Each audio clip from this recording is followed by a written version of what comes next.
Welcome to the Nerd Journey Podcast. Our goal is to help you, the technology professional, accelerate your career progression, increase your job satisfaction, and be more effective in your existing role. We want to bring listeners like you the career advice we wish we'd been given earlier in our careers. I'm John White, at VJourneyman on Twitter, sharing co-host duties with Nick Cordy, at NetworkNerd_. We're two former IT operations guys who have moved on to pre-sales roles with technology vendors. We have our opinions, but we also like to highlight the journeys of others and see what we can learn from them. We'd also like to ask for your feedback to make this a conversation, not a one-way broadcast. Email us at nerdjourneypodcast@gmail.com or DM us at nerdjourney on Twitter. So come join us on our nerd journey. Let's take a trip. Thanks for joining us for episode 274.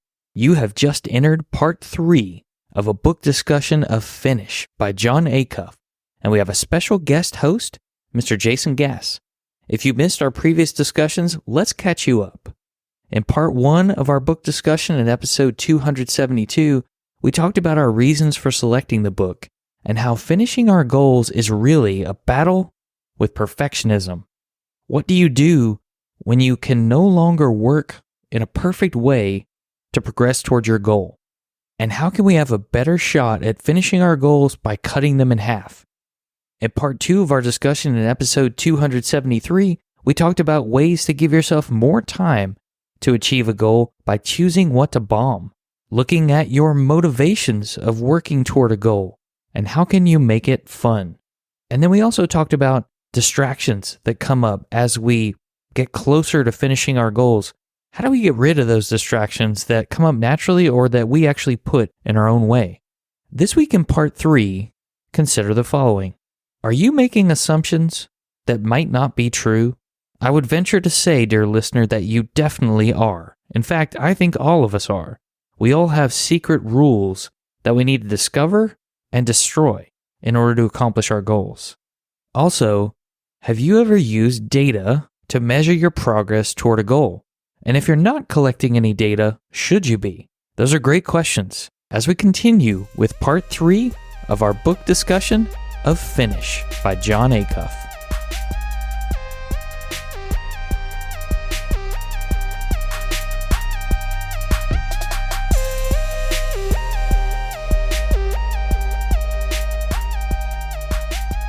To comment on this, this perfectly dovetails into chapter 6, which is get rid of your secret rules. Perfectionism is a desperate attempt to live up to impossible standards. We wouldn't play if we knew the whole game was impossible, so perfectionism promises us that we just need to follow some secret rules. As long as we do that, perfect is possible. So over the years, as you chase goals, perfectionism quietly adds some secret rules to your life. Yeah, and I think the big rule he talks about, for something to count, it has to be difficult. Yes. It can't be easy. It has to be difficult for a goal to count. I think another secret rule he calls out is success is bad. Going back a couple chapters is it was the reading books. Is like, oh no, in order for it to count as reading a book, it has to be written because we inserted the word read into it. It has to be written material and it has to be a certain length and a certain level of complexity. So it can't be children's books. It can't be an anthology of short stories. It can't be poems. It can't be audible or an audiobook. It can't be a book of art. There's all these secret rules that we're going to impose upon ourselves when we say, oh, I want to read more books. Well, there's a really good one that we've talked about a lot related to technical conferences, and that is I have to have the presentation written already in order to submit to speak at a conference. Not true. Ah, that's a really good one. Just need the abstract, baby. Very true. And a path to completing it. Once it's selected. Right. But I'm with you. You should be able to do it. To deal with secret rules, we have to do 3 things. Identify them, destroy them, and then replace them. Again, quote from the book. So one of the sections was 4 questions to smoke out your secret rules. Do I even like blank? What's my real goal? Does the method I'm using match who I am? And is it time to quit? Interesting questions to try to suss out those secret rules. I think the last one's really important. people look at goals and they never do a reassessment if it still qualifies as something that they still want to accomplish. Right. If you're working on a particular goal, and it could be professional, it could be personal. I've seen this over and over time where I've set a professional goal and I'm going to study this particular industry. Things changed in the industry.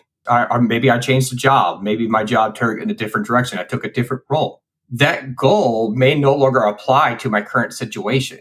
And it's okay to say, do a reassessment and say, you know what? This one needs to be replaced by a different goal. And the secret rule being referenced is winners never quit, right? Never quitting a goal it's a value statement about who you are.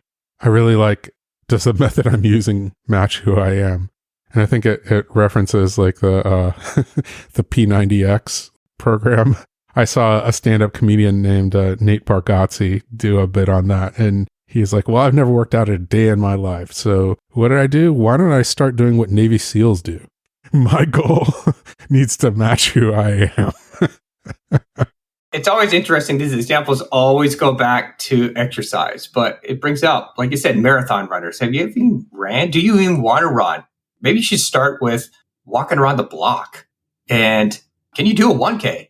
And like I said, my example earlier was that I found out that, hey, I don't mind running, but I'm running for fun and I'm running for experience.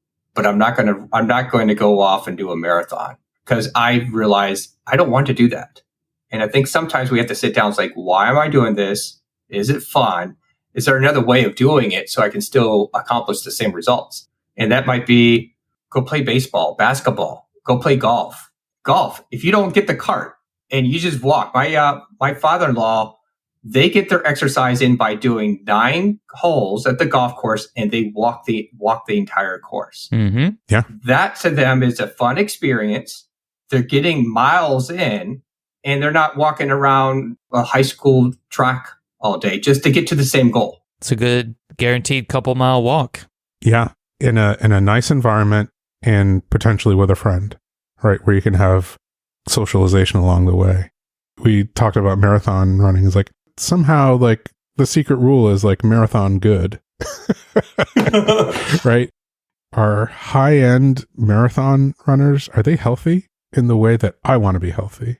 And by the way, why are we stopping at 24.6 miles or whatever a marathon is? Why is that the number? How about ultra marathon? How about 100 miles? How about 200-mile run? Like, why aren't we picking that as the number, which is quote unquote healthy? In order to be healthy, I need to run a race where all my toenails fall off. It's difficult, so it must be better. That's the quote of the episode right there. I think that element of quitting and deciding if it's time, that's a hard one because of the potential shame, but you also have to be careful because if you quit a bunch of different goals, like let's say you were going to study a particular technology and like you quit that and then you study something else and you quit that. Like if you keep quitting, then maybe that's a sign that you're not setting the right goal. It's not wrong to quit, but you might have to pay attention to what you quit and why you quit to inform future goal setting. Let's say it like that. Yeah, and you can, I think, refactor the goal to be like, hey, I want to be well-rounded in the, with good technical knowledge in the technical position that I'm in. So if you switch technical roles and it's covering different technology, like abandoning one set of certifications and replacing them with another set of certifications or even just general background knowledge isn't quitting. It's just reorienting around the new position and what it is that you're doing. And I think that changing positions a lot, maybe that's a different thing. It's a different part of a different goal. He talks about the concept of borrowing someone else's diploma. And I thought that was a really good concept because I fall into this at work all the time. I have my specialties. I know them very well, either from either studying or from my personal experience or previous jobs. But say I have a customer that I need to talk about like networking. I have a good, strong networking background, but I'm not a professional. Now, do I set a goal to learn our networking product inside and out so I can go talk to my customer professionally about it? Or I have another guy on my team and he loves networking. It's the quickest path of the goal is to inform the customer, I pull him in. I borrow what they borrow his degree, borrow his mindset. He gets me to the goal of informing the customer properly. And it gets down to where we don't have to always recreate the wheel. There's other resources that we can pull into so that we can get farther down the line. It's interesting because this section is titled Borrow Somebody Else's Diploma, but really the section is about attacking the secret rule, which is you have to do it all on your own. So I think it's worth stating that goal.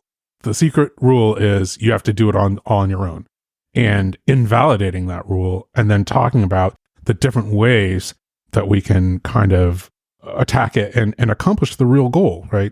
The real goal is, like you said, hey, informing a customer about, full breadth of possibilities that they have, technically from the organization that you represent.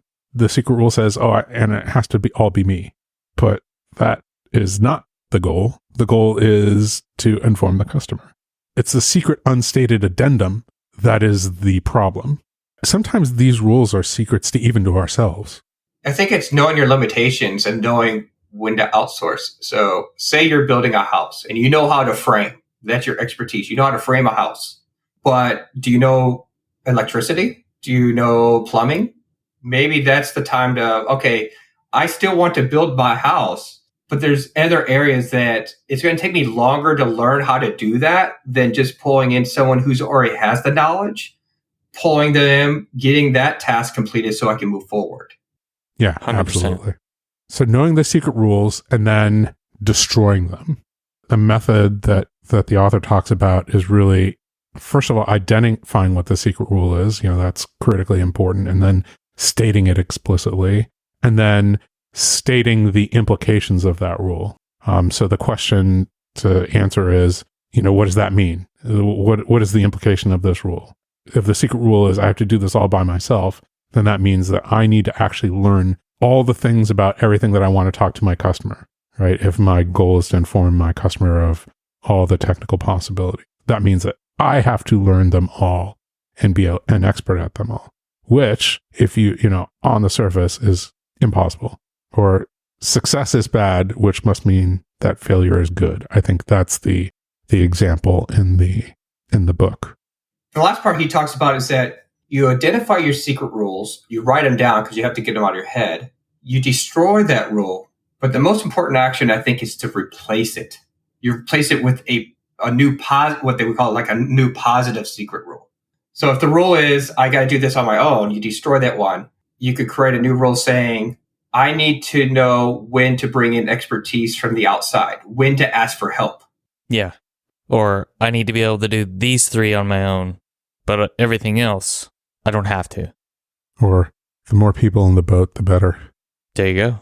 Writing yourself a new, flexible, reasonable, healthy rule based on the truth. Super important. Love that secret rule chapter. And to get to the truth, you might need data. Yes.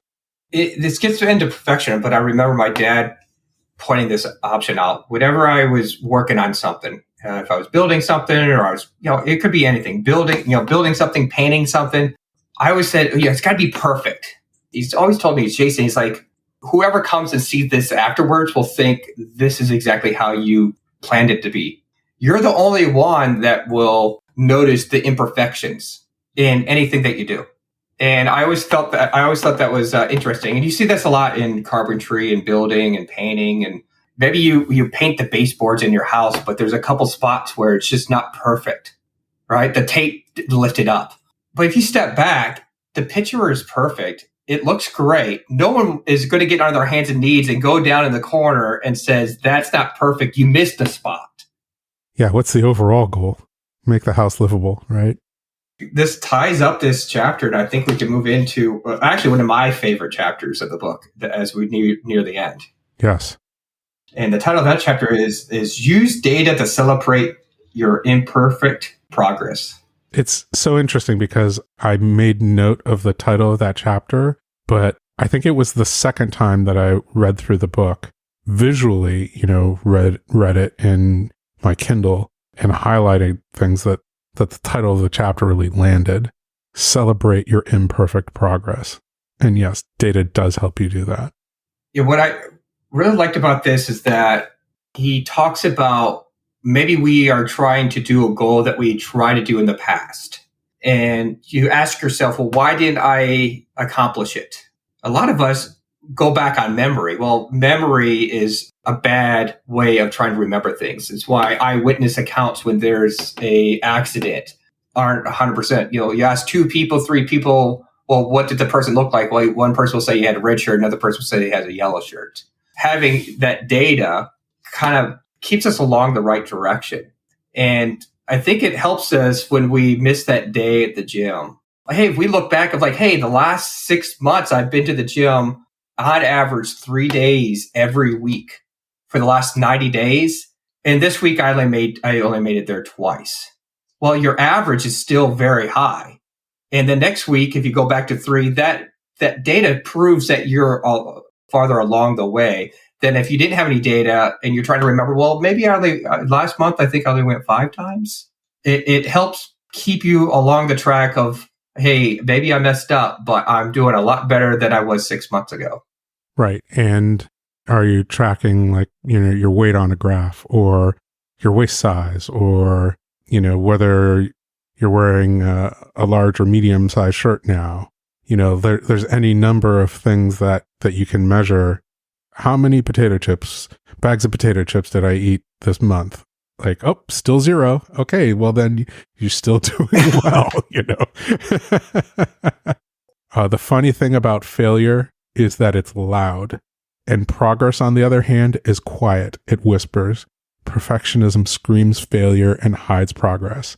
That's the reason a little data can make a big difference. It helps you see through perfectionism's claims that you're not getting anywhere and helps you celebrate your achievements.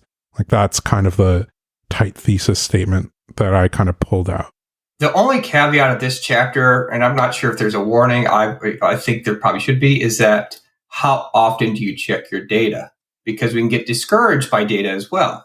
If you're in a weight loss program and Monday, I haven't lost any weight. Tuesday, I haven't lost any weight. If you're looking every day or every hour, then you may not see that progress. But if you say you're checking every Friday, well, from last Friday, I lost a pound. Well, I made progress at that point. Then you see it. So that's the one thing I didn't see in this chapter of, well, how often do you look at this data? He talks about collecting the data. He doesn't talk about how often do you look at the data. Sure. And even in that case, you're like, hey, this is my weight, and it's like, are you only checking on days that you worked out, for example? One piece of data that you got was you worked out at least 3 days this week. And is that the more important piece of data to look at as opposed to what the outcome was? The outcome on the short term, you're just going to get wild fluctuations, right, in what you weigh on a daily basis as opposed to a weekly basis. But the number of days that you're working out on average a week, that might be a better thing at the very beginning. He does talk about having multiple points of data, and maybe that's where it comes in play. So if we're talking about exercise, well, we're also tracking, well, how many times did you go to the gym? How much weight did you lift? How often did you walk? How far did you walk? He does talk about not having too many points of data because you can get consumed by it. But I think that might help with what I just said previously, is that, okay, maybe I didn't lose any weight, but I lifted more weight. I walked farther. I went to the gym 3 times, which is more than I did the week before, which might have been only 2 times. Having those 4 to 5 points of data points, I think, has a better rounded picture of what your progress is. Yeah, even examining that data, if it's too often, right? Were you looking at your weight every day when you weren't working out? and you're like, oh man, I'm flat. Right. But is that better than slowly creeping up, which is what you were doing, 6 months ago? Understanding, what a win in that data is not something that you necessarily can do at the very beginning. He gave a lot of examples of how do you collect data. One of them was if you're cleaning your house, if you're cleaning a room, or if you're cleaning a closet, how many trash bags or how many items that you donate? We donate a lot of things. We go through a lot of clothes here. Well, how many? Well, I got 3 bags in my closet, in my trunk right now that I'll go donate tomorrow.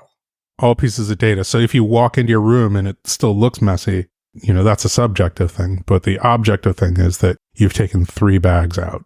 He even eases you into the data collection process because he wants you to keep doing it. Just like we talked about before, that snowball. Pick 1 to 3 data points to start with, no more than that. Now, you might have to think through, okay, which ones do I want to track? I can tell you, for me, tracking, that's where the wheels fall off. Right. And I think you need to find the easy way. Fortunate enough, I go to Lifetime Gym. Guess what? The app, I have to scan my membership. I can go in and pull a report because it's automatically tracking that. Yeah.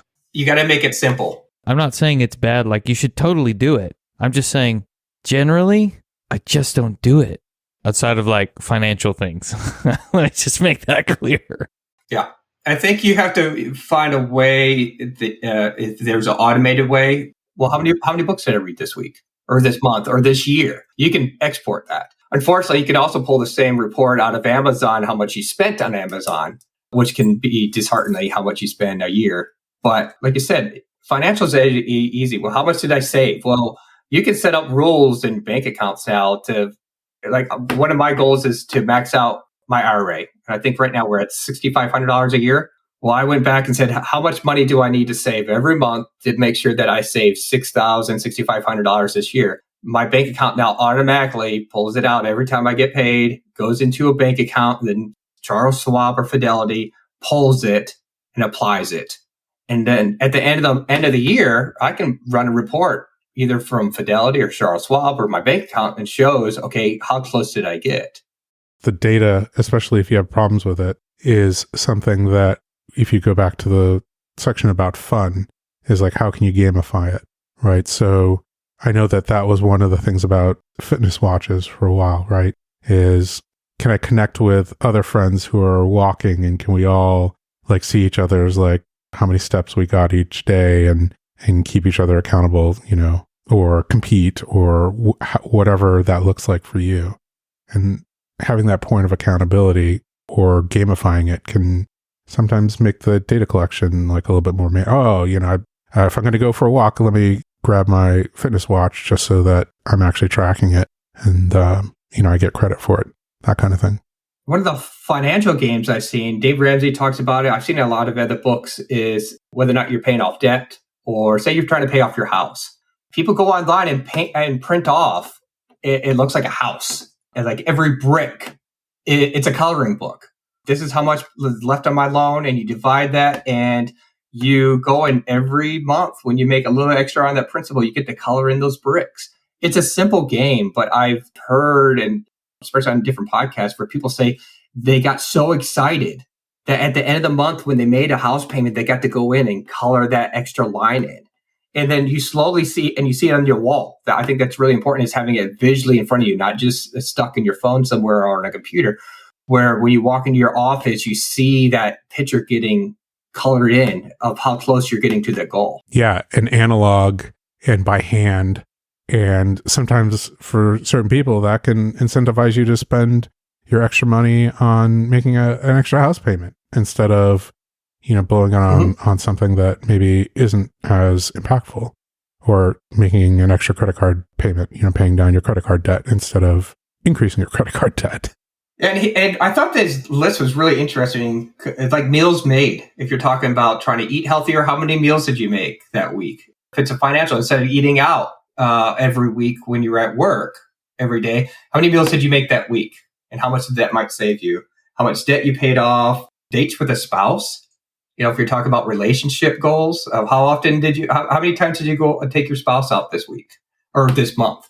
And then, of course, there's always the professional stuff. How many email subscribers did you get? Social media, if you're building up your social media platform, how many followers did you gain that week or that month?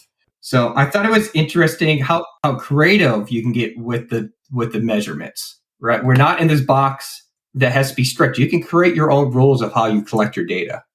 So the section, just to be explicit about this, is called 23 Ways to Measure Your Goal. And it's explicitly not an exhaustive list. It's really more of a, hey, maybe you haven't thought about collecting this data, but, here's some ideas, and it's a starting off point. Like, if you have a slightly different goal, then you can collect data maybe like this, related to this, or you're inspired to create a different way. In the next section, he's like, pick 3. Don't have 23 points of data that you're collecting. Have like at most 3. And maybe you should start with 1 or 2. I actually really like the part where he encourages you to go deconstruct goals that you accomplished. Pull some data points on those, if you will. Yeah, what worked last time? How long did it take? How much did it cost? Was there a deadline? I thought that was pretty fascinating. Again, part of the whole thing I was saying about intention earlier, reflection. How often do we actually do that?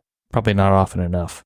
And to kind of dovetail to something that, was said earlier, is like if you don't have the data from the previous time that you accomplished a goal, then you probably don't remember how hard or how easy it was.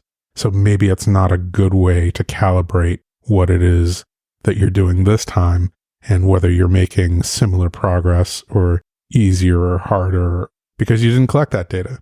If you didn't collect the data, then you don't have it to compare to. And if you did, then that's better because now you have something to compare to. What I liked about his list, because there's like 10 questions he's offered, it was look at goals that maybe you accomplished. What made it successful?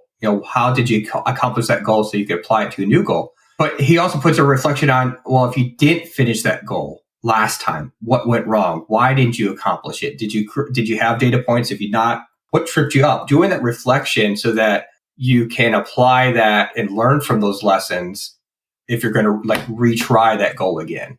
If you didn't accomplish it last time, what would you change so that you could accomplish it this time? I thought that was a very powerful question to sit down. And once again, how often do we sit down and reflect on the things that we've essentially failed at? There was another personal development person I've listened to in the past. His name is Jim Rohn. He's mentioned this in some of his audiobooks in the past. We might go to a conference about a very successful person to learn from. How much would it be worth if you went to a conference from someone who failed? Like you would think, no one would pay for that, but you think about the information is invaluable. Hey, tell me why you failed so that I can learn from your mistakes, and then I'm going to do everything that you didn't do. I'm going to do absolutely opposite of everything you did. If we did the same thing to applying to our goals, sit down. Why didn't I make it that last time? Okay, this is why I failed. This is what I need to change this time around so that I'm successful. It's funny, we're all in technical sales in some roles, or another, and we probably get inundated with win notes, right? Hey, here's a deal that we won, and here's like some of the things that led to it. But we don't get inundated with loss notes. Here's how we lost this deal. We lost this deal, and here's why. Here's some key things, in the process that led to this failure. We never do that. And yet it's probably more important than the win notes. I came across that bit of information in some personal development sales book, that exact same reason. And I remember bringing it up to my managers and say, hey, it's important to look at the wins. Definitely, it's more important to look at why we lost last time. It's the learning experience, And a lot of people in the sales side don't do it, but I feel like there's so much information that we can learn from our failures so that we're successful in the future.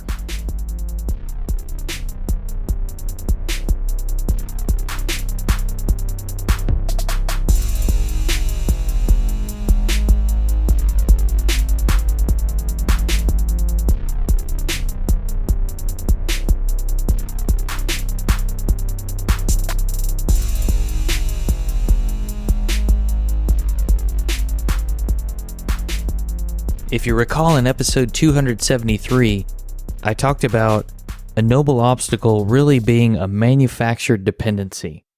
Well, I see secret rules in a similar light, but it's an assumption we didn't know that we made, and a poor assumption at that. It's almost like an axiom in mathematics that doesn't really hold up. It's assumed to be true. If you want to make this technical, maybe you made an assumption that anything that's not a tier 1 application for your company doesn't need any kind of disaster recovery plan. Well, you could ask yourself, what does it mean if a tier 2 application were to go completely offline? What's the impact of that? Because there probably is one. It's not just the tier 1 applications. So if you made the assumption that only the tier 1 applications matter, that might be wrong. And maybe you need to replace your secret rule with, we need a disaster recovery plan for every application tier at the company based on the way we've classified these applications. But those disaster recovery plans can be different and have different recovery times and recovery point objectives as we go. Have you ever wished you had the data the last time you were successful in achieving the goal, but you didn't have it?